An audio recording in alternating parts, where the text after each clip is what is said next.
अस्सलाम वालेकुम स्टूडेंट्स। आज की जो हमारा टॉपिक है वो debugging react native applications and version control with GitHub, इससे रिलेटेड है। ठीक है।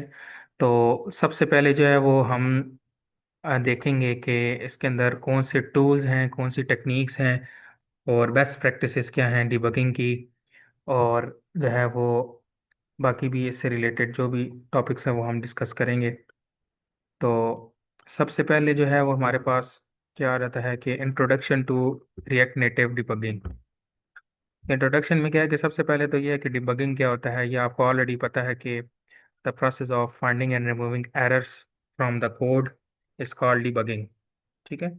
तो इम्पोर्टेंस क्यों ज़रूरी है, क्योंकि ऐप के अंदर भी जिस तरह आप कोड करते रहे लैब के अंदर, तो उसमें भी ऐप डेवलपमेंट में भी काफ़ी जगह पे जहाँ लाइब्रेरी या डिपेंडेंसीज ऐड नहीं होती वहाँ हमारे पास एरर आ जाता है। या आपने कोई लॉजिक जो है वो गलत लगाई है या कोई सेंटिक्स का इशू है तो वहाँ एरर आ जाता है। तो कौन कौन से टूल्स हैं जो डिबगिंग प्रोवाइड करते हैं, डिबगिंग के पर्पज़ के लिए यूज़ होते हैं। ठीक है। वो हम देखेंगे। और डिबगिंग के मेथड्स देखेंगे कि कौन कौन से मेथड से डिबगिंग की जा सकती है। अब कॉमन इश्यूज कौन कौन से हैं रिएक्ट नेटिव ऐप्स में? Run time errors, UI misalignment, state related bugs and navigation errors. इनको वन बाय वन हम डिस्कस करते हैं कि ये क्या होते हैं। रन टाइम एरर्स की अगर हम बात करें तो आपको ऑलरेडी पता है कि ऐसे एरर्स जो कि जब प्रोग्राम आप रन कर रहे होते हैं तो उस दौरान आ रहे होते हैं, not during compilation. Like undefined variables की वजह से अगर कोई एरर आ रहा है कि आपने वेरिएबल्स डिफाइन ही नहीं किए और आप उनको कंसोल के ऊपर प्रिंट करवा रहे हैं। इसी तरह इनकरेक्ट फंक्शन कॉल्स। ठीक है। आप जो है वो सही ऑर्डर से फंक्शंस को कॉल नहीं कर रहे, और तो उस केस में रन टाइम एरर्स आ जाएंगे। ठीक है। अच्छा, उसके बाद फिर थर्ड है हमारे पास नल और अनडिफाइंड वैल्यूज़। ठीक है। जिस तरह फॉर एग्जांपल आप जावा स्क्रिप्ट का ये कोड देखें तो इसमें एक यूज़र के नाम से वेरिएबल लेट का जो है वो डिफाइन किया गया है और डिक्लेयर किया गया है, बट उसकी कोई वैल्यू नहीं है। ठीक है। और उसको हम कंसोल के ऊपर प्रिंट कर रहे हैं यूज़र डॉट नेम के नाम से, तो यूज़र जो है वो अनडिफाइंड है यहाँ, उसकी कोई वैल्यू नहीं है। तो इस केस में क्या आएगा आपके पास? रन टाइप एरर आएगा। ठीक है। तो सोल्यूशन क्या है कि आप इसको ट्राई कैच के अंदर एक्सेप्शन हैंडलिंग यूज़ करके आप ये कोड कर लें तो आपको पता चल जाएगा कि कोड के अंदर क्या एरर है, किस वजह से जो है वो ये रन टाइम एरर अकर हो रहा है। ठीक है।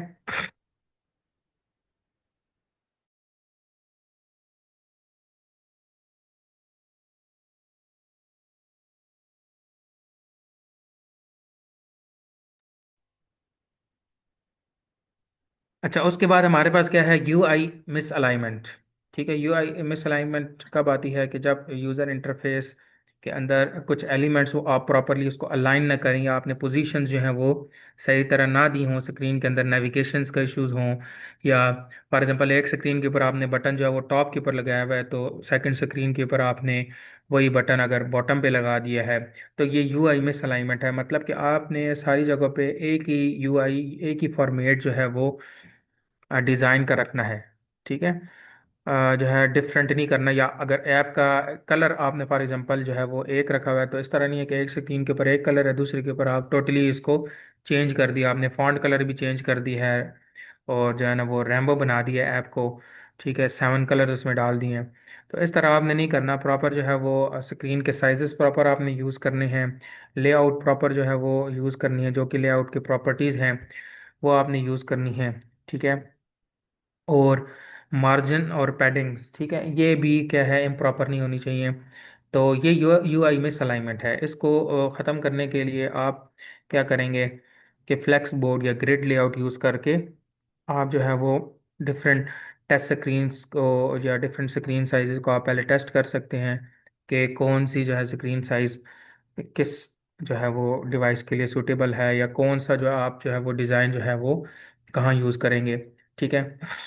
तो बटन, हाँ, इस तरह भी हो सकता है कि बटन और टेक्स्ट जो है वो ओवरलैप हो रहे हों और प्रॉपरली बटन के अंदर जो आपने टेक्स्ट है वो बिल्कुल सेंटर्ड अलाइन नहीं किया हुआ, बिल्कुल टॉप के ऊपर आ रहा है बटन के, या बॉटम पे आ रहा है, या बिल्कुल एक साइड पे लेफ्ट या राइट की तरफ चला गया है। तो उसमें भी जो है वो जो यूज़र है उसको यूज़र इंटरफेस के साथ इंटरेक्ट करने में, यूज़ करने में प्रॉब्लम फेस होगी। ठीक है। तो इस तरह की यूआई मिस अलाइनमेंट जो है ये भी प्रॉब्लम्स के अंदर आता है। अच्छा, थर्ड पे हमारे पास क्या था? State related bugs.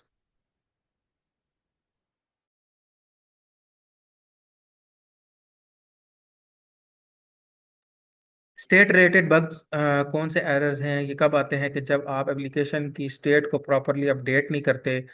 ठीक है। तो उस केस में जो है ये स्टेट रिलेटेड एरर्स या स्टेट रिलेटेड बग्स आते हैं, जो कि यू आई बिहेवियर अगर आप इसमें इनकोरेक्ट यूज़ करें। फॉर एग्जांपल, इसने एग्जांपल दी है कि आप अगर काउंट का वेरिएबल यूज़ कर रहे हैं और आप उसको जो है ना set count plus one, set count plus one, इस तरह दो दफ़ा आप कर रहे हैं, तो इसमें वैल्यू प्रॉपरली अपडेट नहीं होगी, इनकोरेक्ट होगी। तो इस केस में आप क्या कर सकते हैं कि प्रीवियस प्लस वन, इस तरह आप जो है वो प्रॉपरली जो एरर फंक्शन यूज़ करके इस तरह आप उसको अपडेट कर सकते हैं, जिसमें स्टेट जो है वो प्रॉपरली मेंटेन होगी और उसमें कोई बग नहीं आएगा। ठीक है। अच्छा, उसके बाद हमारे पास क्या है? Navigation errors. नेविगेशन एरर जो हैं ये वो एरर्स हैं।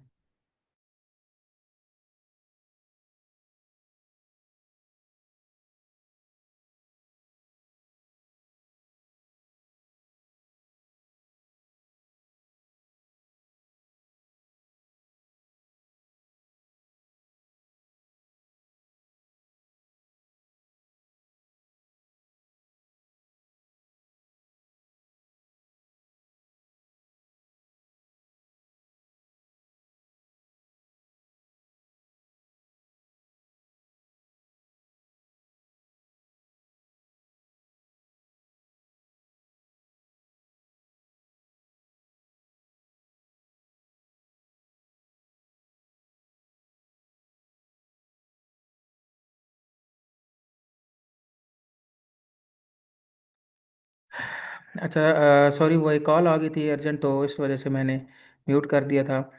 अच्छा, नेविगेशन के एरर्स आ सकते हैं कि इसमें स्क्रीन नेविगेशन आपकी जो है वो फेल हो जाए, या आपने प्रॉपरली रूट ना मेंशन किया हो। रूट से क्या मुराद है कि आप फॉर एग्जांपल एक स्क्रीन से दूसरी स्क्रीन की तरफ जो है डेटा को पास कर रहे हैं, तो आप प्रॉपरली उस डेटा को पास नहीं कर रहे, किसी गलत डेटा को आप पास कर रहे हैं, आपने पैरामीटर जो हैं वो गलत लिखे हैं, जिससे आपके प्रॉपरली जो है वो नेविगेशन नहीं हो रही। फॉर एग्जांपल, आपने प्रोफाइल स्क्रीन के ऊपर आपने कोड के अंदर लिख दिया कि डॉट नेविगेट और प्रोफाइल स्क्रीन, लेकिन प्रोफाइल स्क्रीन आपने बनाई ही नहीं है, रजिस्टर ही नहीं हुई।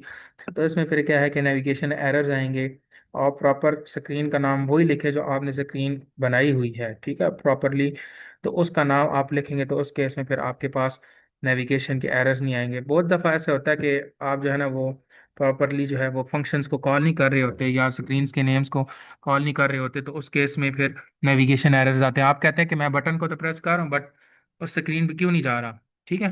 तो उस केस में यही होता है कि आपने नेविगेशन के अंदर प्रॉपरली जो है वो नाम जो है वो सही नहीं लिखा होता स्क्रीन का, जिसके ऊपर आपने मूव करके जाना है। ठीक है।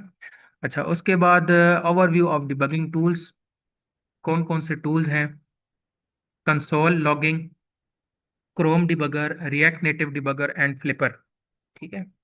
कंसोल लॉगिंग तो आप ऑलरेडी यूज़ कर रहे हैं कंसोल डॉट लॉग के थ्रू, कि लॉग के आप उसके ऊपर जो है ना वो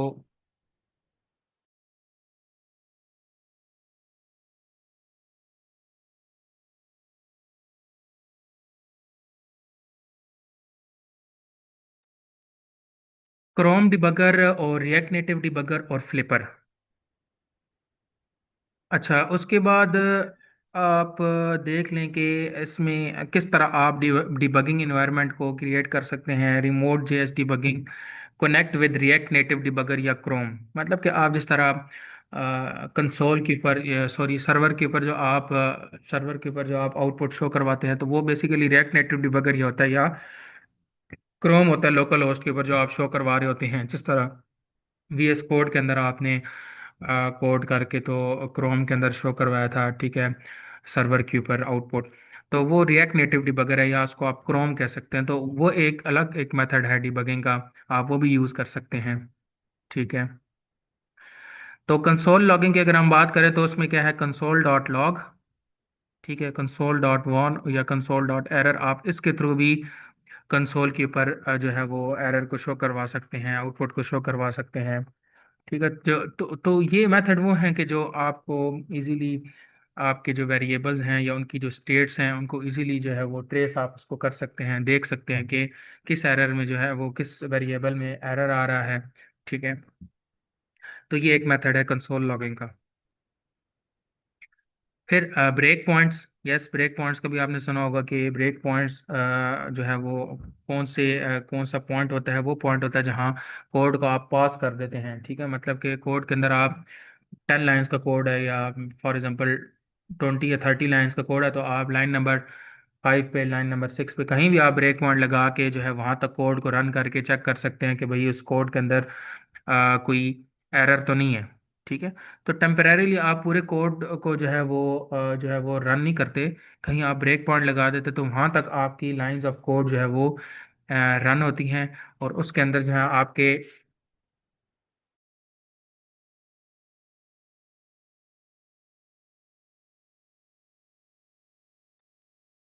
तो जिसमें क्या है, when the program reaches that line it stops running. ठीक है, temporarily allowing the developer to inspect what is happening in the program. तो जब इसमें क्या आके कि जब आपका प्रोग्राम उस लाइन तक पहुंचे जहां आपने ब्रेक पॉइंट लगाया, तो वहां आपका जो है वो कोड रुक जाता है और वहां तक एग्जीक्यूट होता है और आपके एरर्स को फाइंड करके बताता है कि प्रोग्राम में क्या हो रहा है या कहाँ जो है वो किस लाइन में एरर है। ठीक है, बजाय इसके कि आप पूरे के पूरे कोड को रन करें, आप ब्रेक पॉइंट्स की मदद से भी अपने कोड को स्टेप वाइज, ठीक है, इसमें फिर डिफरेंट ऑप्शंस होते हैं, स्टेप इन, स्टेप आउट।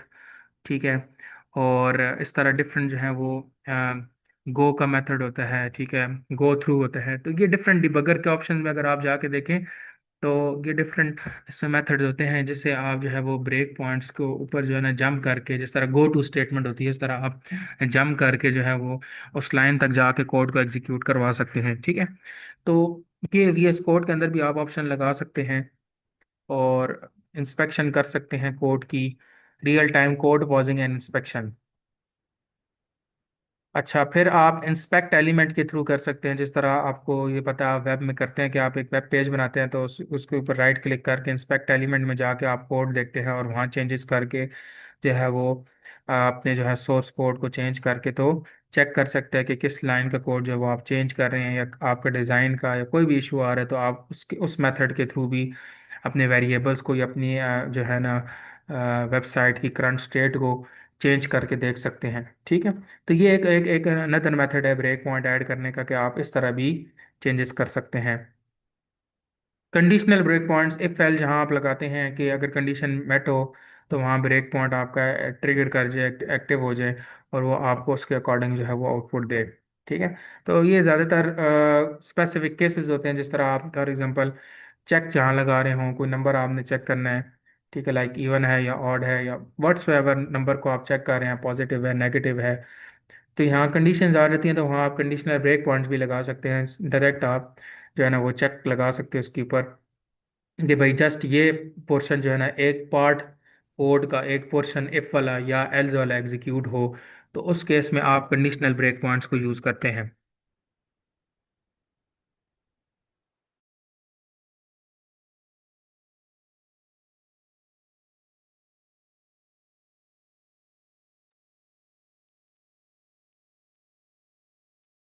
उसके बाद आ जाता है अंडरस्टैंडिंग द कॉल स्टैक।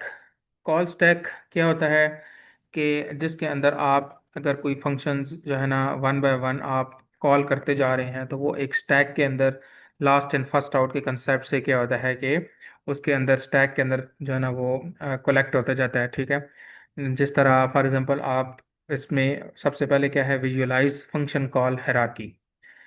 ठीक है, इसका क्या मतलब है कि आप जो फंक्शंस कॉल कर रहे हैं उसकी जो है ना उसके लेवल्स या उसकी जो टर्न है वो चेक करें कि पहले कौन सा फंक्शन कॉल हो रहा है, फिर उसके अंदर दूसरा फंक्शन कॉल हो रहा है, फिर तीसरा, फिर चौथा, जिस तरह एग्जांपल यहाँ दी हुई है कि फंक्शन ए के अंदर फंक्शन बी कॉल हो रहा है, बी के अंदर सी कॉल हो रहा है, इस तरह सी के अंदर फॉर एग्जांपल आपने एक और फंक्शन बनाया हुआ है डी, डी कॉल हो रहा है, डी के अंदर ई कॉल हो रहा है। तो इस तरह आप स्टेप बाय स्टेप जो है वो फंक्शन कॉल की हायरार्की को देख सकते हैं कि ए के अंदर बी, बी के अंदर सी और सी के अंदर आप क्या प्रिंट करा रहे हैं, कंसोल डॉट लॉग। और सबसे पहले जो है वो आप जस्ट ए को कॉल करें। तो ए को कॉल करने से क्या है कि आप जो है वो बी और बी से जम करके सी तक पहुंच गए। इस तरह जितने भी अंदर आप उसके फंक्शंस कॉल करते जाएंगे, वो ऑटोमेटिकली जो है वो जम करके वो फंक्शंस को कॉल करते जाएगा, और वो एक स्टैक के अंदर जो है वो जाता जाएगा। ठीक है। तो देखिए, आपने सबसे पहले तो ए रखा हुआ है, ए के ऊपर क्या आ जाएगा, बी आ जाएगा कॉल स्टैक में। बी के ऊपर क्या आ जाएगा, फंक्शन सी आ जाएगा। ठीक है। तो अब सी जो है वो सबसे ऊपर बड़ा वैल्यू जाहिर है, लास्ट इन फर्स्ट आउट के कंसेप्ट से। तो सी जो है वो उसकी जो है आप फंक्शन के अंदर जो भी लिख रहे हैं, लाइक कंसोल डॉट लॉग लिख रहे हैं यहाँ, तो ये आपकी स्क्रीन पे आ जाएगा हेलो। अगर आप सी के अंदर एक और फंक्शन कॉल करते हैं, लेट से डी बनाते हैं, तो वो फिर स्टैक में ऊपर चला जाएगा। ठीक है। तो ये जो है ना कॉल स्टैक, जो बिल्कुल स्टैक का जो कंसेप्ट है, लास्ट इन फर्स्ट आउट, उसके अकॉर्डिंग आप जो है वो वन बाय वन फंक्शंस के विद इन फंक्शन, फंक्शन के अंदर फंक्शन कॉल कर रहे हैं। तो इस तरह जो है ना डेवलपर्स को आसानी होती है कि वो जो मेन सोर्स है या मेन प्रोग्राम है वहाँ तक या मेन फंक्शन तक इजीली पहुँच सकता है, कॉल स्टैक को देख के, कॉल स्टैक के अंदर फंक्शंस की हायरार्की को लुक आफ्टर करके कि भाई कौन से फंक्शन के अंदर कौन सा फंक्शन कॉल हो रहा है। ठीक है। बजाय इसके कि वो सारे कोड के अंदर जो है ना वो ढूंढता रहे, तो वो कॉल स्टैक के अंदर देख सकता है कि कितने फंक्शन जो है वो कॉल हो चुके हैं और सबसे लास्ट पे कौन सा फंक्शन कॉल हुआ है। ठीक है। तो कॉल हायरार्की देखिए यहाँ उसने शो करवाया हुआ है, इस तरह कुछ कॉल हायरार्की बन रही होती है। ए के अंदर बी, बी के अंदर सी फंक्शन कॉल हो रहा है। ठीक है। तो ये इस तरह जो है वो आपकी हायरार्की जो है वो चल रही है। अगर सी के अंदर आप एक और कॉल करते हैं डी, तो आगे वो एरो लगा के डी लगा दे। ठीक है। अच्छा।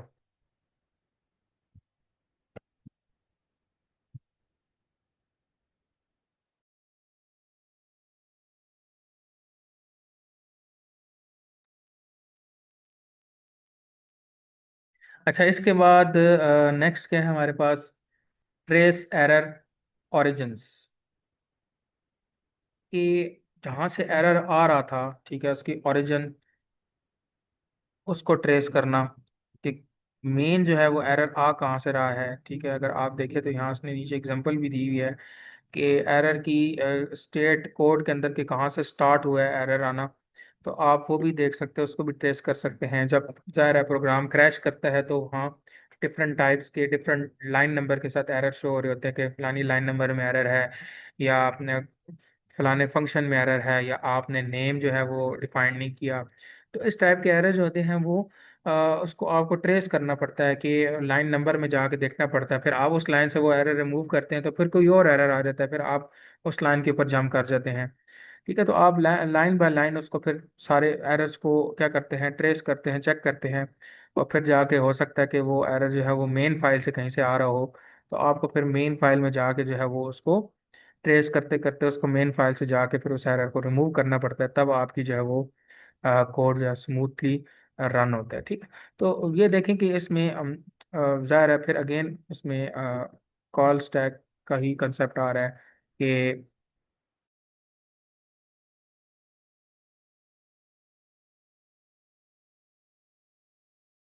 तो इसमें अगेन आप देखें कि टाइप एरर क्या है कि can not read property name of undefined at get user. Here the error originates in the get user function at line 25। ठीक है। तो ये एक एरर है कि गेट यूजर फंक्शन में आ रहा है और लाइन 25 में वो कह रहा है कि आ रहा है। तो इस केस में आप जो है वो लाइन 25 को जाके चेक करेंगे, और फिर जो है वो उसमें हो सकता है कि वहाँ से जब आप एरर रिमूव कर दें तो किसी और लाइन में एरर आ जाए, माइट भी पॉसिबिलिटी है। तो इसको आप ट्रेस करेंगे पूरा, तभी आपको जाके जो है वो पता चलेगा कि मेन प्रॉब्लम आ रही कहाँ है। ठीक है। अच्छा, उसके बाद क्या है, identify root causes in the stack trace. A stack trace shows the sequence of function calls that lead to the error। Again stack trace क्या है कि जिसमें डिफरेंट फंक्शन कॉल्स एक हिसाब से पड़े होंगे। तो ये आप देखेंगे कि रूट कॉज क्या है उस एरर की, मेन प्रॉब्लम कहाँ से आ रही है। जिस तरह यहाँ लिखा हुआ है कि एरर समथिंग वेंट रॉन्ग। अब समथिंग वेंट रॉन्ग में क्या है कि एट सी, सी में आ रहा है। ठीक है। For example app dot J S की लाइन नंबर 10 है, बी में भी आ रहा है लाइन नंबर 6 है, ए में भी आ रहा है लाइन नंबर 2 है। ठीक है ना।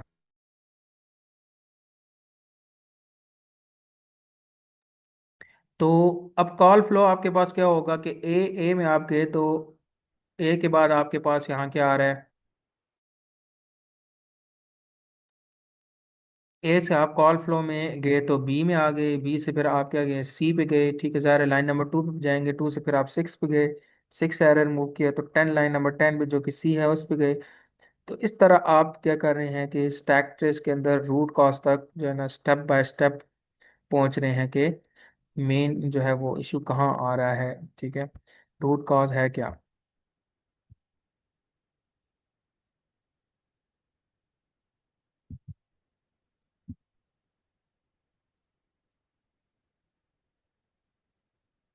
Using the call stack panel, step through function calls navigate between stack frames.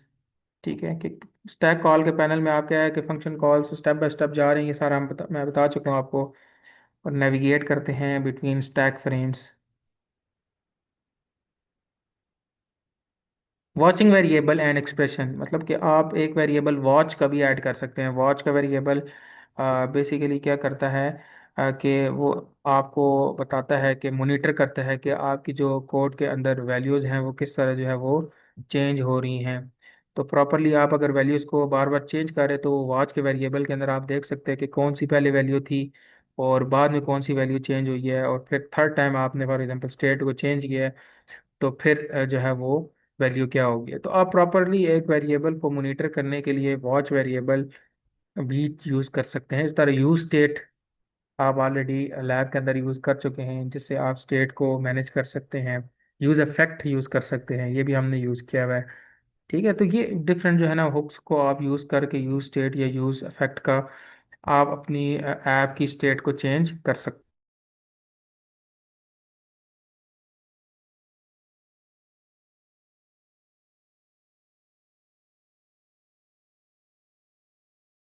Use async and await, ये कीवर्ड यूज़ करके आप कर सकते हैं स्टेट को चेंज। ठीक है, debugging asynchronous code, step through fetch, किसी को आपने फैच करना है तो उसको आप फैच कर सकते हैं, या सेट टाइम आउट टाइमर लगा सकते हैं वहाँ कि भाई इतने टाइम के बाद जो है वो लेट से अलार्म बजे इतने टाइम के बाद आपकी ऐप जो है ना वो रुक जाए। ठीक है, तो इस केस में भी आप क्या जो है ना वो डिफरेंट मेथड्स को यूज़ करके डिबगिंग कर सकते हैं। ठीक है,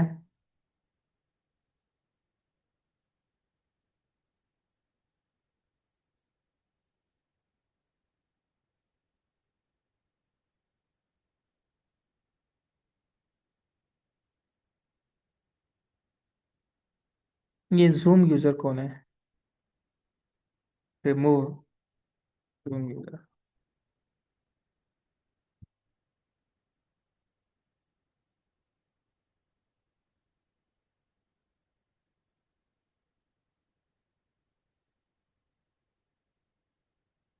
अच्छा, उसके बाद क्या है, introduction to element inspector. Inspect element के थ्रू डिबगिंग, जिस तरह मैंने आपको बताया था कि क्रोम में आप जिस तरह करते हैं, तो इसमें भी आप क्या है कि यूआई कंपोनेंट्स का स्ट्रक्चर या बाउंड्रीज आप उसमें इंस्पेक्ट एलिमेंट करके अपनी स्क्रीन में देख सकते हैं कि जिस तरह डिवीजन्स होती हैं, डिवीजन्स के अंदर आपने फॉर एग्जांपल जो है ना वो टेबल के टैग्स बनाए हुए हैं, रोज हैं, कॉलम्स हैं। ठीक है, तो वो आप उसको भी क्या कर सकते हैं कि विजुअली डिबग कर सकते हैं, साथ साथ देख सकते हैं लेआउट को कि बॉर्डर्स कहाँ अप्लाई हैं, स्पेसिंग मार्जिन्स किधर हैं, डिवीजन्स कहाँ बनी हुई हैं, कंटेनर्स कहाँ बने हुए हैं। तो ये सारी चीज़ें जो हैं वो आप प्रॉपरली एक या तो टैब मेन्यू भी होता है कंट्रोल कमांड प्लस डी के थ्रू, उससे भी आप देख सकते हैं। और इसके अलावा जो है वो आप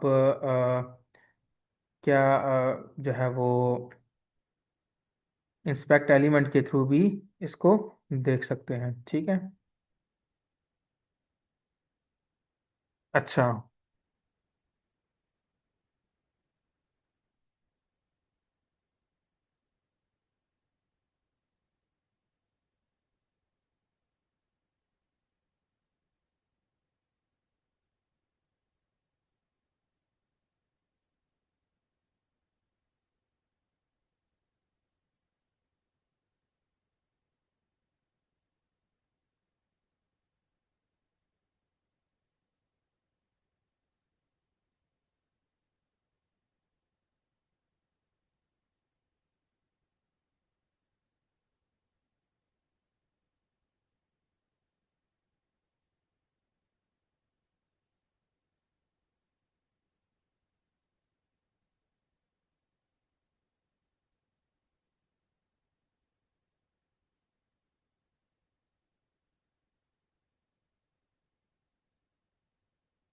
features of element inspector, highlight components, visually mark a UI component on the screen.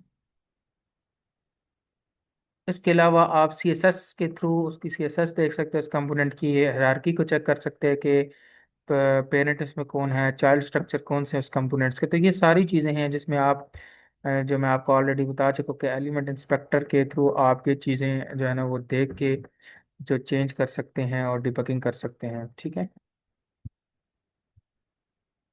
Style debugging tips. अब इसमें टिप्स क्या है कि सबसे पहले आपके पास क्या है कि detect overlapping elements. It occur when two और more UI components occupy the same space on the screen. ठीक है।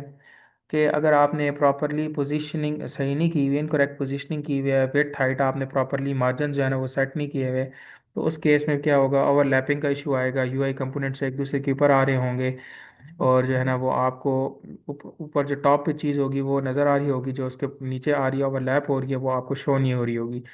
तो आप स्टाइलिंग का बड़ा ख्याल रखें। आपने अगर 3 बटन्स बनाने हैं तो वो ऊपर नीचे नहीं बनाने हैं, उनमें बीच में गैप रखना है, प्रॉपरली उनको प्रॉपर अलाइन करना है, मार्जिन पैडिंग जो है ना उनकी सही देनी है और उनको प्रॉपरली एक लेआउट के अंदर रहते हुए एक ख़ास पोजीशन में आपने वो बटन जो है वो बनाने हैं। फिर क्या है, fix miss align margin padding. वही बात है कि मार्जिन को आपने कंट्रोल करना है कि एलिमेंट की स्पेस से बाहर ना जा रही हो, पैडिंग करनी है प्रॉपर। ठीक है। तो अगर मार्जिन पैडिंग सही नहीं होंगी तो उसमें यही होगा कि आपके सारे जो यूआई कंपोनेंट्स होंगे वो जो है वो बिल्कुल अजीब से लग रहे होंगे, एक ऊपर चीज़ है एक नीचे चीज़ है, तो एक प्रॉपर जो लेआउट बन रहा होगा जो कि यूज़र के लिए आई कैचिंग नहीं होगा। ठीक है, अट्रैक्टिव नहीं होगा। तो आपने अट्रैक्टिव एक जो है वो गुड जो है जिसको कहते हैं ना यूज़र फ्रेंडली, वो आपने एक लेआउट बनाना है अपनी ऐप का कि यूज़र को जो है अट्रैक्टिव फील हो और वो उसको यूज़ करने में मज़ा आ रहा हो। ठीक है ना। तो ये चीज़ है। अच्छा, यूजिंग फ्लिपर। फ्लिपर की अगर हम बात करें तो उसको आप इंस्टॉल कर सकते हैं। और फ्लिपर के अंदर क्या है, कौन कौन से फीचर्स हैं, नेटवर्क मॉनिटरिंग। ठीक है। और लेआउट इंस्पेक्टर है। नेटवर्क मॉनिटरिंग में क्या है कि आप नेटवर्क की जितनी भी रिक्वेस्ट आ रही हैं उनको आप क्या करें, ट्रैक करते रहें कि कौन सी रिक्वेस्ट आ रही है। और इसमें एपीआईज हैं, एचटीटीपी रिक्वेस्ट हैं, रिस्पॉन्सेज हैं, ये सारी चीज़ें नेटवर्क मॉनिटरिंग में आ जाती हैं। फिर लेआउट इंस्पेक्टर में ऑलरेडी बता चुका हूँ जिसमें आप यूज़र इंटरफेस का स्ट्रक्चर देखते हैं कि कौन सा कंपोनेंट किधर है, कौन सी डिवीजन्स कहाँ बनी हुई हैं। लॉग्स, लॉग्स वो मैसेजेस हैं जो कि एप्लीकेशन खुद जनरेट कर रही होती है जब वो चल रही होती है, तो उस केस में आप कि ऐप लॉग्स भी जनरेट, जिसको आप एरर्स या सिस्टम का बिहेवियर, ठीक है, हिस्ट्री आप कह सकते हैं कि कौन कौन से इवेंट्स हो रहे हैं वो सेव हो रहे होते हैं लॉग्स के अंदर। तो ये सारी चीज़ें जो है ना फ्लिपर के अंदर मौजूद हैं रिएक्ट नेटिव में, इससे के थ्रू भी आप क्या कर सकते हैं, डिबगिंग कर सकते हैं। Introduction to Git and GitHub की बात करें तो इसमें सबसे पहले वर्जन कंट्रोल क्या है, ये वो सिस्टम है जो कि आपकी फाइल्स को मैनेज करता है या कोड को मैनेज कर रहा है। या आप कोड के अंदर या फाइल्स के अंदर कोई चीज़ चेंज करते हैं तो वो जो है वो डेवलपर जो है उसको सेव कर सकते हैं अपने काम के लिए, इसमें चेंजेस कर सकते हैं। तो गिट इसके अंदर यूज़ होता है। गिट गिट जो है वो वर्जन कंट्रोल सिस्टम है जो कि डेवलपर्स जो भी अगर कोड अपना सारा का सारा कोड डालते हैं तो गिट के थ्रू जो है वो चेंजेस को प्रॉपरली क्या कर सकते हैं, मॉडिफिकेशन कर सकते हैं अपने फाइल्स के अंदर कोड की। और उसको अगेन अगर कोई एरर आ जाए तो उसको भी क्या कर सकते हैं, ट्रेस कर सकते हैं, देख सकते हैं, उस एरर पे जा सकते हैं। और गिटहब क्या है, ये वो प्लेटफॉर्म है जहां आप जो है वो अपना गिट की रिपोजिटरीज जो है वो या अपनी फाइल जो है कोड की सारी फाइल्स अपलोड कर सकते हैं। तो गिटहब के अंदर क्या है, कोड का बैकअप होता है, आप सारा का सारा प्रोजेक्ट ऑनलाइन कर सकते हैं। किसी को आपने सेंड करना है तो गिटहब के थ्रू आप सेंड कर सकते हैं, अपना कोड चेंज कर सकते हैं, मॉडिफाई कर सकते हैं। प्रोजेक्ट कोई भी आप वेबसाइट बनाते हैं तो वो गिटहब के ऊपर अपलोड करके उस वेबसाइट को जो है ना वो सर्वर के थ्रू होस्ट करवा सकते हैं। ठीक है। फिर कोलैबोरेशन में आ जाता है कि मल्टीपल डेवलपर्स अगर एक ही प्रोजेक्ट के ऊपर काम कर रहे हैं तो उसमें जो है ना गिटहब मेन रोल प्ले कर रहा होता है। ठीक है सर, एक बंदा एक फाइल पे काम कर रहा है, दूसरा दूसरे पे कर रहा है, तीसरा जो है ना वो फॉर एग्जांपल डिजाइनिंग की फाइल है उसके ऊपर काम कर रहा है। इस तरह प्रोजेक्ट मैनेज करना आसान है, पुल रिक्वेस्ट होती है इसमें, ठीक है। तो इश्यूज को रिजॉल्व करना, डिस्कशन करना, ये सारा जो है वो गिटहब पे इजीली हो रहा होता है।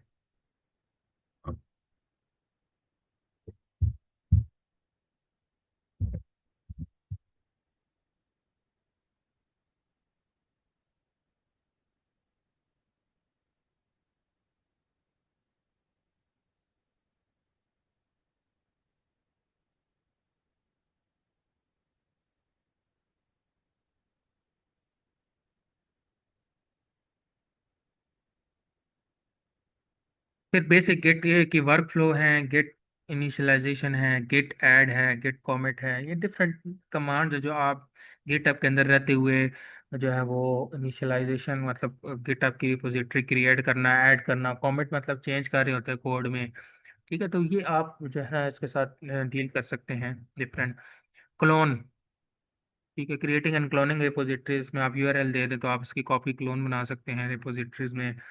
सेटिंग अप रिमोट्स और वर्किंग विद ब्रांचेस, ठीक है। तो ये इसका क्या है, गिटहब की फीचर्स में आता है। रिपोजिटरीज क्या है कि वो स्टोरेज लोकेशन जहाँ आप अपनी प्रोजेक्ट की फाइल्स या कोड्स वगैरह अपलोड कर रहे होते हैं, जिसमें सोर्स कोड है, डिफरेंट प्रोजेक्ट की फाइल्स हो गई, ठीक है। या इसके अलावा आपके पास जो है वो सीएसएस की अगर फाइल्स हैं तो वो आ गई, ठीक है। फिर जेसन की फाइल्स हैं, जितने भी सारी की सारी फाइल्स हैं प्रोजेक्ट की, वो सारी की सारी जो है ना वो डॉक्यूमेंटेशन, इंक्लूडिंग डॉक्यूमेंटेशन, सारी की सारी रिपोजिटरी के अंदर आप क्या कर देते हैं, स्टोर करवा देते हैं।